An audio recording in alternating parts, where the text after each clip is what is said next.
Hey everybody, Tom Lowery here. Today I want to talk about fishing for largemouth bass using the Carolina rig. I've been fishing the Carolina rig for a long time. I've caught lots of fish on it. I've won a lot of money with it, won tournaments with it, and it's just a great technique to fish. So I'm going to share some things with you that hopefully will help you catch more fish using it.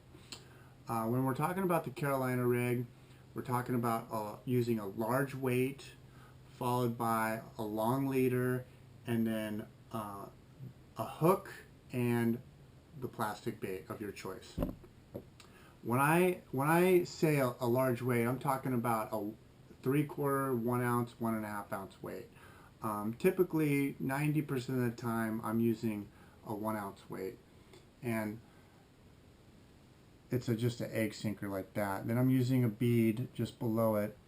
Okay, then I'm using this little keeper clacker thing, which separates the bead from the knot, which goes to the barrel swivel, which goes to the leader. Okay, so that's all the components right there. Hopefully you can see that pretty good. All right, and the leader, I'm using a really long leader, about my wingspan, or about 4.5 feet. You know, so when you're rigging this up, after you tie your components on there, and your barrel swivel, if you take your end of your leader and the other end of your leader and you just go like this, okay, that's about 4.5 feet for me. So anywhere from 4 to 4.5 feet is good. Then I've got my tried and true baby brush hog. 80% of the time I'm fishing the baby brush hog. Okay, that bait right there. And color wise, green pumpkin or watermelon seed are really pretty much the only two colors that I use. You can throw regular traditional plastic worms. You can throw little crawdad, plastic baits, whatever your choice. But if you throw the baby brush hog, you're going to catch fish. That's what I use the most. Now, for the rod, this is a pretty, heavy duty, long leader technique. So I use a 7.5 foot medium action rod. Okay, the rod's got a little bit of a tip to it, and I can get away with that. I don't need a medium heavy. Medium action is fine because I'm using straight fluorocarbon. But it's 7.5 foot rod. You want kind of a longer rod. I'm spooling it on my main line. I'm using 17 pounds straight 100% fluorocarbon on my main line.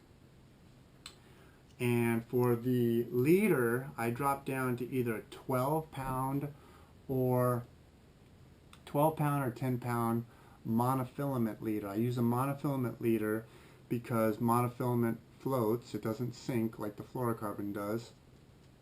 And I want my bait floating up off the bottom behind the weight. Alright, so that's why I use a mono leader. I rarely go below 10 pound test on the leader. Sometimes I go 8 if the fish are real picky and hard to catch. The reason why I like this bait so much is because I fish it shallow and deep. You can throw it right up on the bank in a foot of water and work it back to the boat, or you can throw it out to 50 foot of water offshore and fish deep offshore structure and work it back to the boat. So it covers all depth ranges. It's a year-round bait. I fish it from January all the way to December. We're in December right now. But I fish it year-round, doesn't matter. It catches fish year-round on it. Now, let's talk about how I fish it. It's an easy bait to fish. Okay, it's very simple.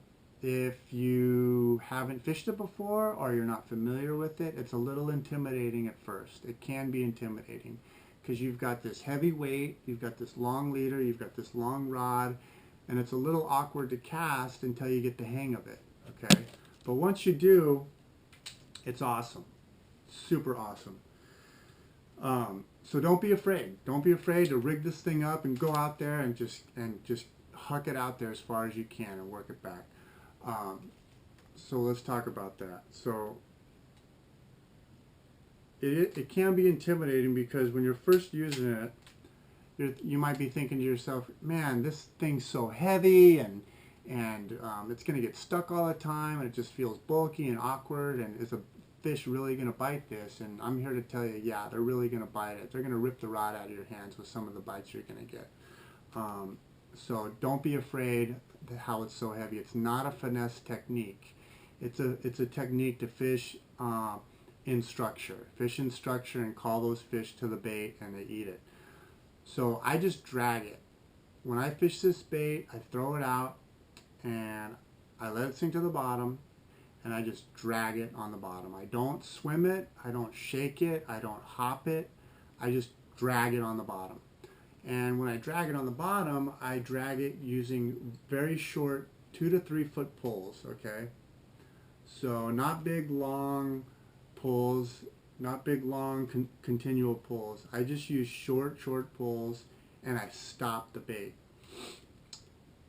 It's very, very, very important to stop, to pull the bait and then stop and just let it sit there on a tight line. You want to keep a tight line at all times, and you want to give short pulls, dragging the bottom and stopping in between your pulls, okay? Most of the time what will happen is you'll pull it and hit a rock or a piece of structure and you'll stop the bait. Boom, then you'll get a bite. Or you'll pull it through the structure or through the bushes or rocks or whatever it is, and once it releases away from that structure and then you stop, boom, you'll get the bite. 9 times out of 10, I get bit when the bait is just sitting down there on the bottom, not moving. Okay? And you want to pay attention at all times. And you'll get different types of bites.